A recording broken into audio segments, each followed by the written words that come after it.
win one game all season. Easy progression. Oh, whatever. We'll talk about the Super Bowl last year, and then we can talk about what refs. Hey, the winner won. So why do you say the winner wins when they're on your side? Now, there was a bad call. That pass interference one. That was But there was no red down at that end of the field. Yeah, it was still a bad call. Of course, we can talk about the AFC Championship and the Super Bowl. That's what I thought. It came down to that one call being bad. They should. Yeah, that's what it comes down to. Bottom line is, if the refs win you a game, then you should fit that. It'll come around. I was.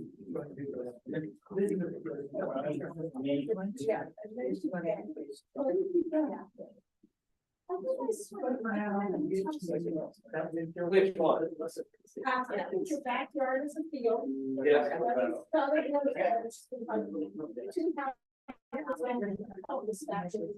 Correct. You get these from here. Dalton got those. He came in clutch. I had the room set up. I was like, something's missing. I love that. Don't think we can light them on fire though. Yep. Oh, yeah. That's true. I'll get you a photo.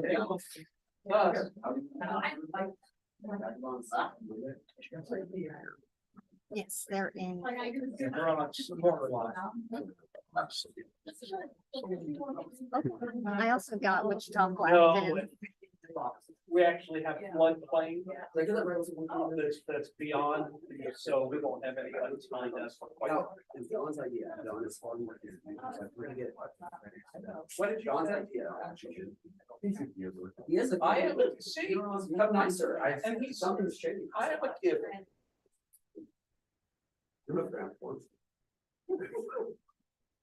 As in, you consider not to be here? Yeah, let me pull up the calendar. I'm not be fine. It's like 5 minutes before I'm after. Absolutely. I got a Hayesville and a Clearwater quick. My list was ready. No RSVPs is no. Just no response. Okay. Do we have 50 or 50 plus one? I can pull up the bylaws. I think last meeting we said 50.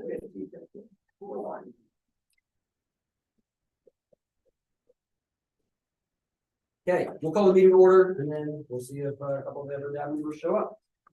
So good evening, Dalton Glasscock, I'm chair of the District Court Advisory Board. Thank you for coming here today. If you're willing, please stand for the Pledge of Allegiance. I pledge allegiance to the flag of the United States of America and to the republic for which it stands, one nation, under God, indivisible, with liberty and justice for all. Okay, is there a motion to approve the agenda for December 4th, meeting? Okay, second. All in favor, say aye. All opposed, the same. Is there a motion to approve the minutes from the November 6th meeting? You should have received it via email. Okay, motion second. All in favor, say aye. All opposed, the same sign. Okay, before we move into reports, every meeting we'll do quick brief introductions. If there's any new faces, John, we'll start with you. John Whitmer, I live out at 135th and Bonnie. Johnson on that Mason Kellogg. I was there, see, Dalton Glasscock, in Delano, near Seneca and Maple. Dalton Glasscock. Jeff Newball, council member for my last 129th meeting. Southern Ranch Committee from Florida. That's perfect. Hello, everyone. My name is Brooke Couchok. I am the District 4 Community Services Representative. Is there anybody online? Nope. No, we have just use no one participant.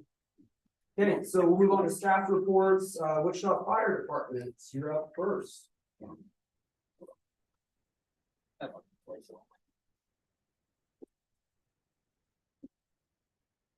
Where we got one of them stop our apartment, one of the time, there's a whole investigation unit, investigating 16 cars citywide. Property damage, we can write $500,000. Of that, $2 million is for the damage is $1 million. So things going on, we're currently, working with other members of the reporting system in the planning for all of our members, which is pretty big detail for us. Doing final inspections on a couple of entries and one stuff, couple of them units are responding to different things. Just to kind of remind all the constituents, they have empty structures and residences, make sure that they check up on them and keep them secure. And that's how we're doing it. People getting into it on the start morning time and kind of pretty good.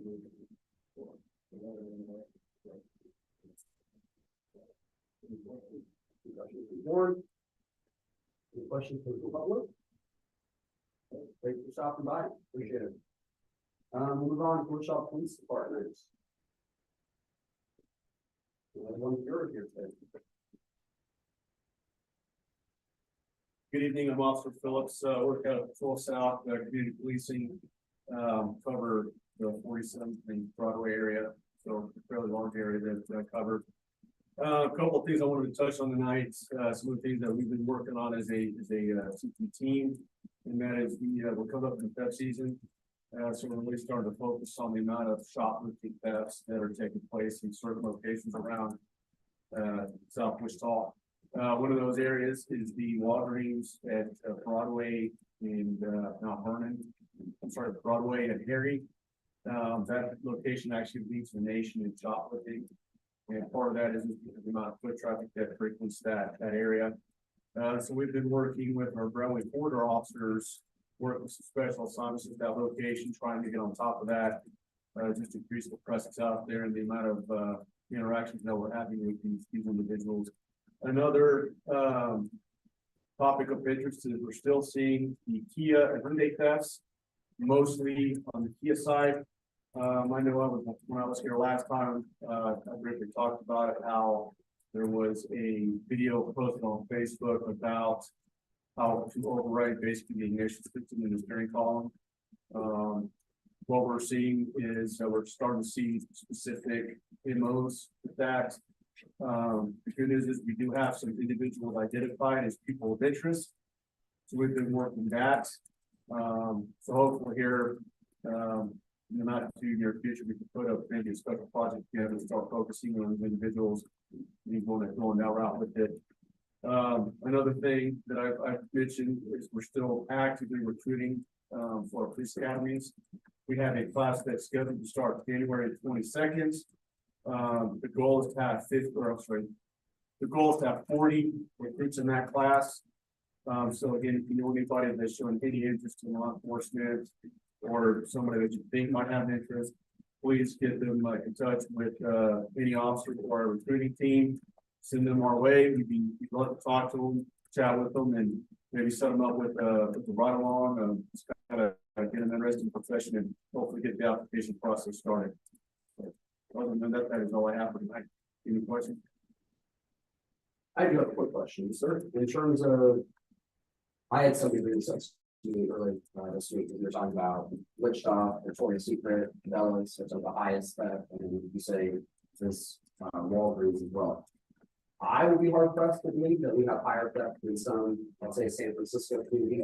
And we think our reporting is like they're actively reporting, or is it? We think there's actually something like that.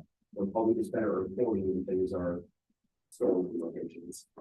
So a lot of the reports that we're looking at is a lot of times these people will shop with items and then they'll go to cases to make report. And then they're either followed by CP or the larceny section. We'll go back and review the video, or it could be somebody that's a known offender to these locations, and then we can just go out them that way and we'll issue the notice to appear or issue a warrant to them. But I can't, honestly, I can't speak for what San Francisco is doing or any of these other. This is reporting through WPD, is that our numbers or is reporting from the company data? No, this is strictly from what we're seeing. Okay, so it's calls to WPD. Okay, opposed to their internal tracking. Yeah, so if there's information that are detected, we're looking at as far as internal tracking from, say like the district manager at one of these locations. I have not seen that information. I'm not saying that it's not being done, it's just I have not seen it. So the information that we're looking at is strictly the reports that are generated to us in the Department of Health. Well, they feel comfortable on. Yes. No? I speak for myself, I can't speak for anybody else. I just want to tell you, I'm sorry, but the mayor, the Democrat members of the council chose to politicize the $5,000 bonus issue last month. It was a promise that was made. It should have been resolved last month. I hope it gets resolved tomorrow. But just from my perspective as a citizen, it's, excuse my pitch, I'll be nice, yes, it should have been resolved last month, and I apologize. And hopefully they get it resolved tomorrow. And if not, the new council hopefully will get it resolved soon. But just for me, I'm sorry it's taken so long. Well, I appreciate your support. Thank you very much. Any other comments from the board? Any comments from the public? Okay, seeing none, we'll move on. Thank you for being here. Thank you. Appreciate it. Anybody else from WPD? Okay, we're going to the library report with the new Alfred Branch manager as of what, yesterday? Today? Okay. Woo. Steve Anderson, branch manager. I also oversee the Walford branch.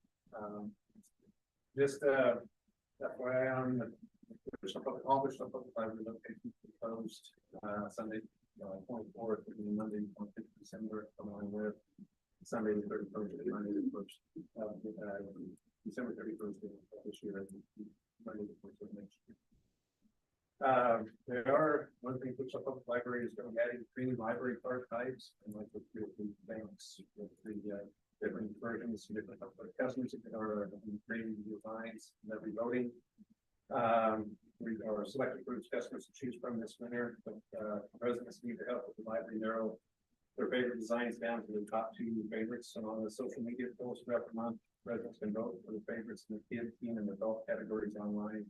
And more information is available at www.wichitalibrary.org/card-design. And while the kids and teens are out of school for the holiday break, Wichita Public Library has a great schedule of 3 programs to participate in, including make and take crafts, video games, cocoa and painting, and other and more. And then you can view the complete schedule online at www.wichitalibrary.org/events. In November, we had 3,729 people coming to the library, and they checked out a total of 2,819 items. Also, our stamp club that meets here had an exhibit last month. This month, it's a Harry Potter exhibit. So your kids are great. It's like Harry Potter, please bring it up and you can see it out there. And then we also have displays on the bathroom materials that we have for trains and Christmas. So that's everything I have. Any questions from Deb? Any questions from the public? Okay. Thank you, here. Congratulations on the role. Thank you. Okay, we'll move on to the public agenda. We're moving through today. This is for anyone that is not speaking on a specific case today and has not requested to speak on a schedule item. So anybody here? And this is not on the current zoning case? Correct. Out of all people, I imagine you probably need to know, so okay, go ahead.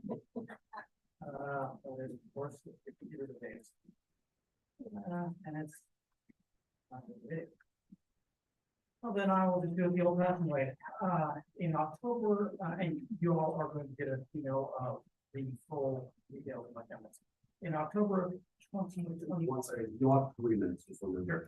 Yeah, that's why the expanded version is in October 2021, you guys had a vote of 8-1 to approve a plan of new development that is being granted as 220 South Hadley. There's been all sorts of issues with this property as far as what they plan on and what they're actually delivering. Again, the short version is they came forward drawings, they came 25 years of, we're going to preserve the church, we're gonna preserve. The other houses there that I had on some mixed use development. And what was in there, they come to put retail on the first floor, and we made some apartments above that on. The building. Fast forward to city council approved it, and it became a guide, and then things started changing. Mainly October of 2022, my neighbors called me and says, why are they demolishing the entire block? First thing I did was I called and said, okay, do we have any demolition permits and construction permits? And I was assured by a member of planning staff that, hey, they're getting no demolition permits issued. Because the developer associated with that got a little confused. Instead of getting the permits for 220 South Hadley, they got them for whatever, West Cross Street. So it never showed up in the system. And the name of the individual who works on our tax dollars approved this using the email, because they approved it, even though this area was in the Delano overlay. They approved this in December of 2021. It didn't come to the Delano Advisory Council until January. That's supposed to happen the other way around. And we had a member of the planning staff go to the NABCD and say, what's going on with this? And they told us what we heard time and time and time again. Oops, we're sorry, it won't happen again. Yeah, these hollow words aren't really cutting it. Fast forward to that January meeting where the CDAC voted to say, okay, there's 3 conditions on here. And one of those conditions was that they would use siding in AC earth, that would be kind of natural results in the neighborhood. Drive by today, those aren't earth pellets. It would be horizontal siding of no more than 12 inches per lap. Drive by today, you'll see vertical siding. Where's NABCD?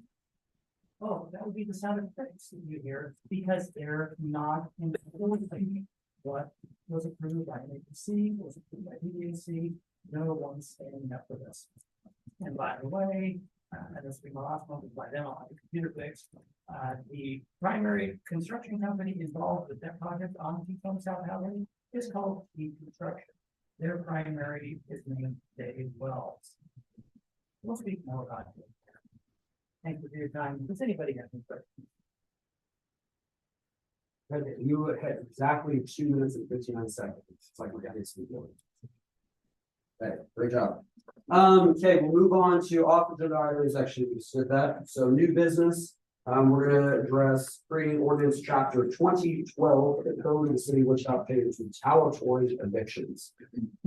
Hello. Hello, everyone.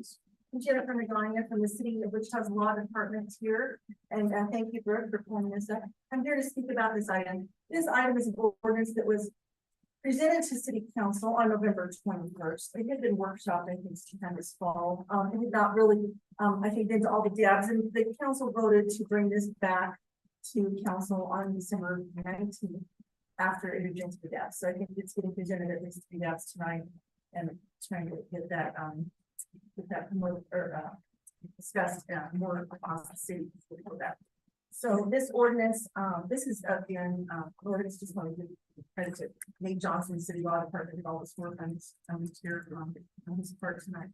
But everybody doing that? Yeah, no, There's no mic. oh, is it sound okay? So want to get it quick for me? First? Yeah, of course. So yeah, I won't read this all, but this is what, based on feedback that the city has received, that there is retaliatory eviction going on in the rental market. There's reports that this is happening based and people are getting evicted. So the city was asked to look what we can do, and there was direction and thought to creating an ordinance similar to what the city of Topeka just passed in July 2023. So yeah. Okay, so yeah, and state landlord tenant law, by the way, is really governed mostly by state civil law. It's in chapter 58 of the Kansas statutes. There is limited damages, limited, I think, recourse for tenants who want to allege an eviction as a civil matter. This ordinance would similarly follow state law general, but just provide a little bit more of an avenue for enforcement. It would provide some financial fines as damages. Yeah, this is also patterned after in terms of the administrative process, the city of Wichita's non-discrimination ordinance. So this ordinance will supplement the state law by simply instituting fines for conviction. And when we talk about a conviction here, it's a civil violation under the city ordinance. That's what it would do. If you live in the housing code, city code, there would be a civil violation and there would be fines. Graduating in their fine. This ordinance does go further than the state law, though, in that it also applies to manufactured or mobile homes. Under landlord tenant law, it does have separate. The statute of the ordinance would clearly identify actions that are not retaliatory. Just like state law, such as seeking possession for unpaid rent, lease violations, lease termination, or complaints. And this ordinance, again, as I said, is like the city's non-discrimination ordinance that was passed in 2021 and became effective January 22. It's a process that goes through a complaint that must be filed within 180 days. It goes through the city. It's filed in city form. The city law department looks at it to see if it meets minimum standards, jurisdictional standards, and then the parties would have an option to go to mediation. It's non-binding. The mediation is paid for by the city, and it's totally voluntary. If the parties want to go to mediation, they can do that. If that does not happen or mediation is not successful, then the law department asks the parties to provide information on their complaint and to simply determine the probable cause, whether it's probable cause exists that a complaint that a violation occurred. And then the determination goes for a municipal court judge who would serve as the hearing officer in this kind of case. So that's the administrative process. And the fines could be, whatever the council's will is, but the fines proposed are a graduated system of $250 per offense, 500 second, with upward maximums there. You can see. And again, these are not expected to cost the city money. The cost of the city, if the ordinance was passed, would be only in the cost of hiring a mediator or hiring an outside investigator if we want to have that case of the prices of our law. And generally consistent with state civil landlord tenant law, just puts enforcement at the city level, and that's the thing about the big difference. And including mobile homes and manufacturing. That's it. So we were just asked to provide this information to this district advisory board tonight. I'm happy to answer questions as best I can, and I'll put discussions open to you. I appreciate that. And the action, just for the board to know, it's recommended that we provide comment to the ordinance. There's no up or down vote, just provide comment for council. So, are there any comments or questions? Has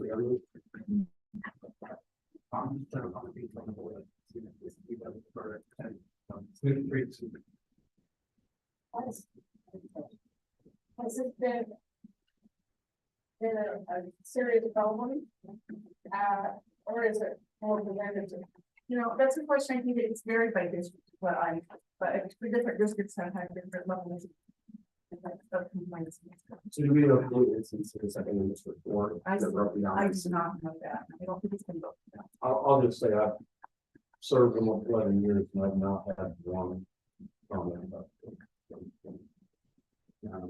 I do have a few questions in terms of, I had a few people reach out about this ongoing already, and they were from the landlord side of that they had a tenant, got an eviction notice, the tenant then trashed the property, the landlord thing, which is very little recourse, so we said civil action.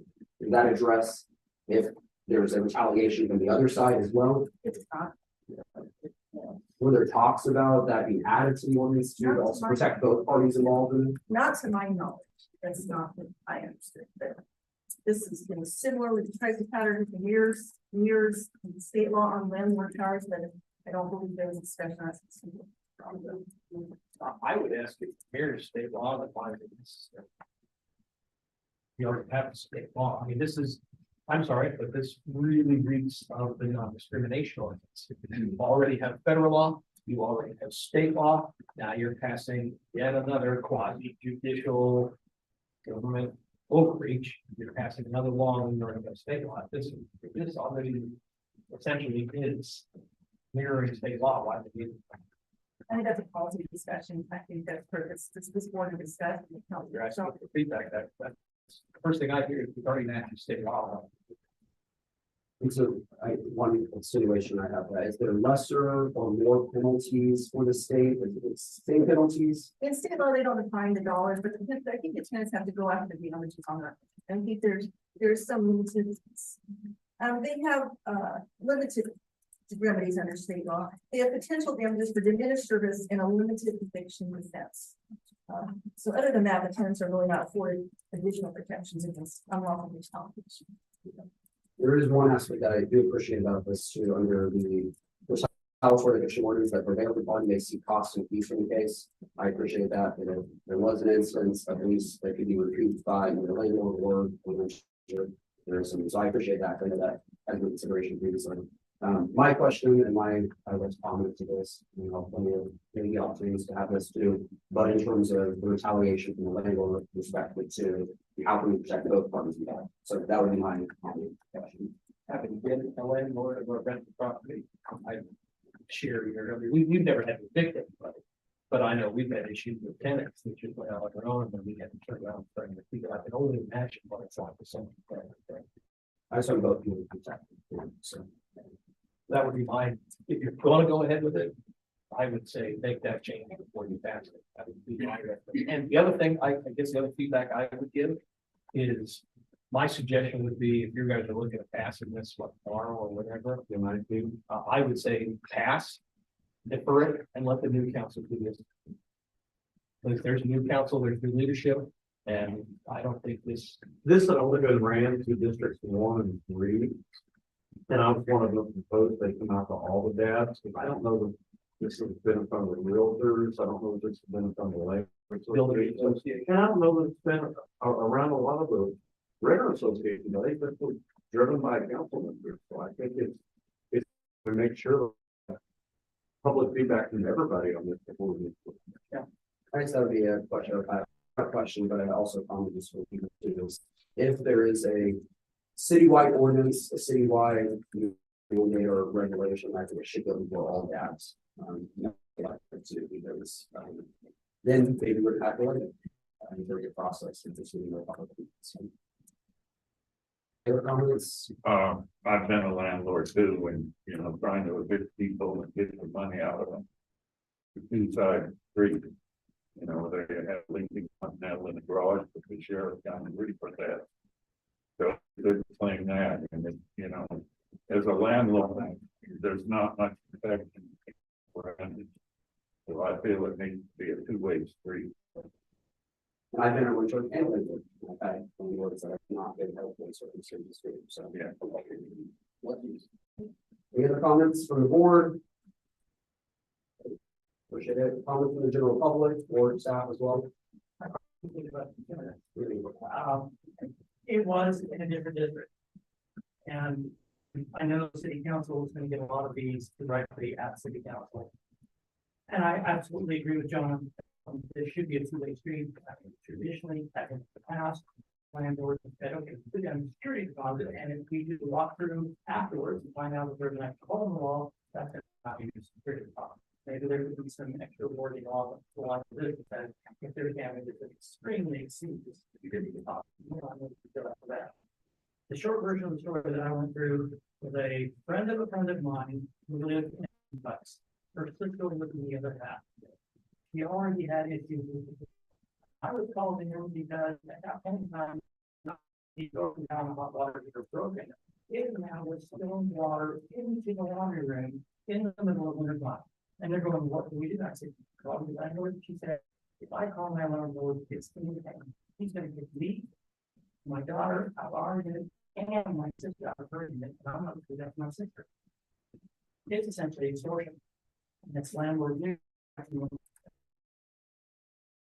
Pop in there with a hacksaw. I hacked off that water line, solid it half onto that, and for the next 3 months while we lived in that house, hot water.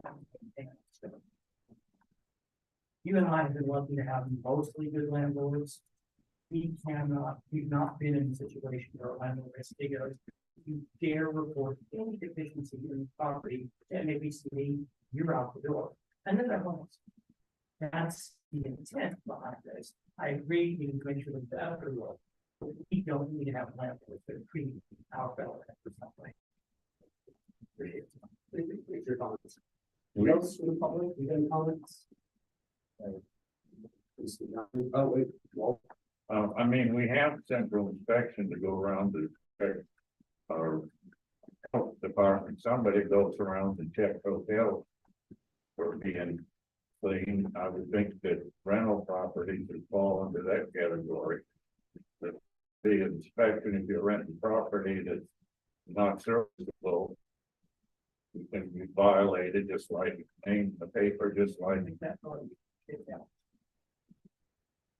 they do for the hotels, restaurants, or whatever. you got a comment on that, right?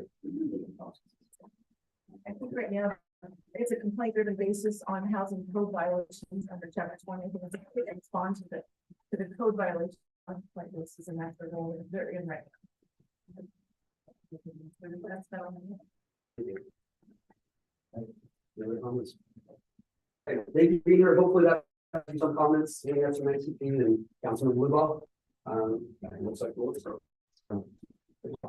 Okay, we'll move on to zoning case 2023-00062, which is our only one of the day, which I don't know the last time we've had that. So, Good evening, everyone. I'm Christina Reed. I'm Associate Planner with Metropolitan Area Planning Department. As Dalton, this case number zone 2023-00062. The applicant is requesting zone change from GC General Commercial to CBE Central Business District Zone. And these properties are located at 1 and 112 South Walnut Street, as well as 926 West Texas Avenue. So 3 separate parcels. And they're currently developed with a 2-story commercial building with a garage door on the first floor. And then 926 West Texas Avenue is with a single family dwelling.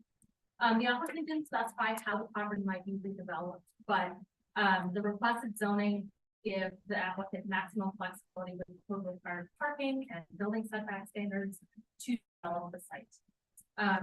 So in August of 2023, the Wichita City Council approved the zone change request at 905 West Douglas Avenue, and then as well as 115, 119, 121 South Hammond Street. And once we go through the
zoning aligns with the goals of the community investments plan.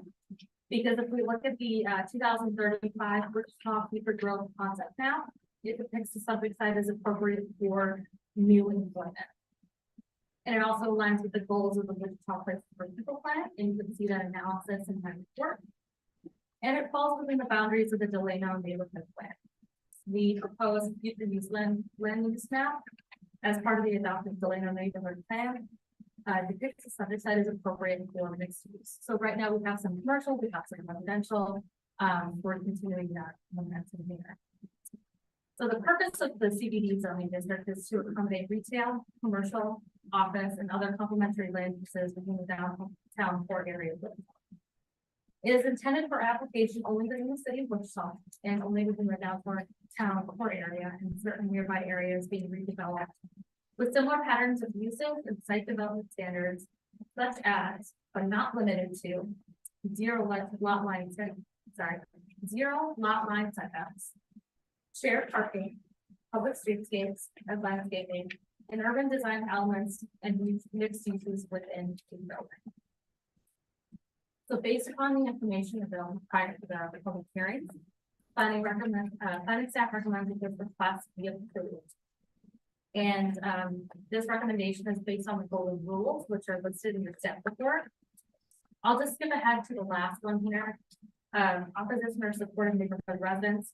Now, at the time the staff report was prepared, staff did not receive any comment on the recommendation change. However, I did receive a comment this morning. Right? I don't know why I'm looking at him. Just for some comments on the report here. And this did go to the Metropolitan Area Planning Commission on November 30th and was approved on that. So if we want to scroll, can we scroll to the zoning map, please? Oh, sorry, that's the aerial map. And then the next one, yep, that's the zoning map. So everything that you see in light blue here is already zoned CBD central district. So we're seeing this momentum continuing from the downtown core area into Delano. And if we scroll down one more, this is the future growth concept map that shows that it's appropriate for new employment. You want to scroll down again. There's the Delano future land use concept. The arrow is a little off. But we'll correct that. If you want to scroll down again. And here are some of the site photos. So we can see the house on West Texas Avenue, some of the commercial properties at South Walnut Street, and then looking away from the site and just keep contact there. Now, with that, I will stand for questions, and if not, the agent for the applicant is here, and he's able to, hopefully he's able to answer any questions that I can. Let's do questions from Gab first. We'll go to questions from the public. Any questions from Gab? Is that a historic building or is it not? I know it has. Well, they're all historic in mind. Yes, I just don't know if it was labeled or. Well, it's not registered as historic. Okay, see no questions from Dab, let's do comments or questions from the general public. Vincent, the floor is yours for additional 3 minutes. One block away. I'll show you. We have nothing to say. You probably don't. They're not profit. I wish they could be. Go ahead, start our timer. To finish up on the previous comments, since my notes were in front of me, there was a tree on that property in between the sidewalk and the curb, and then it's the easement. They got a permit from Forestry to do that, but in the meantime, the tree company who took it down blocked off an entire city block with cones without a street closure permit. And I stood there while I watched one of my neighbors not able to leave her own home because the tree contractors didn't care to get a permit, didn't care if she could get in and out of her own driveway area. The deception that was used in obtaining the zoning change on the family property, the policy violations in obtaining the building permits, and the failure to abide by the promises made to the DAB and the DPAC are proven that all future agreements with developers, and this one in particular, must have meaningful clawbacks to ensure that there will be compliance. If there's no compliance, what's the point of doing this? I'm really disappointed in quite a few things that have gone on with this. Specific to this case, the case report was not put together by the one who presented tonight. It's pathetic. It's listed as an LLC instead of an LC. If you look them up as an LLC in the state website, you won't find it out. If you do look it up as an LC, you'll find out the registered agent office for this entity is David E. Wells, 741 West 2nd Street. As we mentioned previously, this is in the Delano overlay area. We've now proven that the Delano overlay is not on the permitting department is issuing permits in violation of having to go in front of the planning. On page 4 of this report says that unknown if the buildings are currently vacant. You can see clearly with your own eyes that a staff member paid a visit to the property. it took me less than 2 minutes to see the two kitties that were on the front porch with new cat food. I didn't take pictures inside the house. The house is occupied, and so is the building. The staff member who put together this report couldn't take 2 minutes to talk. I'm going to go and find out if they were there. I'm just disappointed with that. And finally, on the last page, on page 10, it shows the American elm tree that's in a very wide return American elm tree that's on the south of the 926 West Texas house. The staff report doesn't even mention the tree. Is it going to stay? Is it going to go? We've known with this developer. Who cares if it's the tree on city property in the easement? A developer goes to forestry and says, I want the tree gone, and forestry goes, okay. So I really feel that without clawbacks in this agreement, developers gonna do what they're gonna do. Central inspection, permitting isn't gonna do anything because that's what difference. But we're gonna approve it, because the clawbacks in, otherwise, they'll just sit in here and beg and take. Any questions? Any questions from Dad? Any questions from the general public? Would the agent like to comment at all? And any comments from the board? We'll bring it back to everybody else.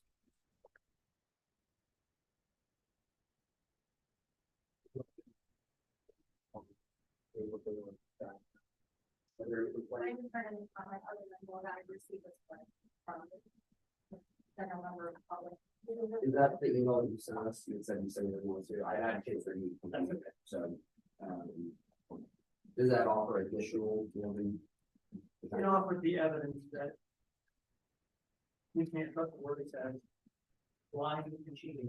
I have evidence to document that up. And I'm not saying flat out, no, I'm saying, let's put clawback. So what I'm telling you today, doesn't have something like the last, and But you have specifics. yes. What? The apartment complex that we built is nothing resembling what this thing. With this case, With this case, you've got to give a specific of this case, there's no plan, because there's no plan presented. How do we know anything? but we can't approve with a specific without giving, we can't. Make a motion. There is a motion on the board. There's a second on the board. Second. And there's a second. Any other future or any other comment? I think the city tree go too, but unless we have. And I understand your concern about clawback. I understand your concern about trying so that, however, there is no taxpayer funds if they're in a development project either. It's a property owner, the property owner, will be the one, there is no taxpayer. Okay, this is out of. At what point in this whole process do you think clawbacks in? Once they have a plan. So we're really going to plan. But they don't have. To go. But like it's making that up as it doesn't come. It's property. Yeah. And it's going to be defined to parking and it's developed for it.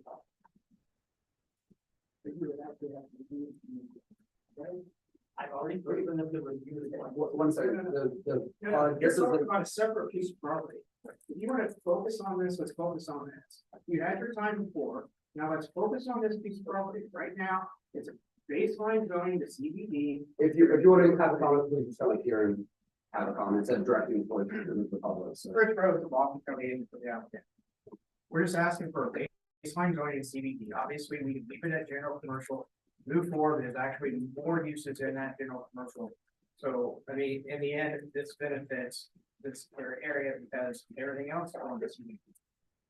I'll be happy to answer any questions.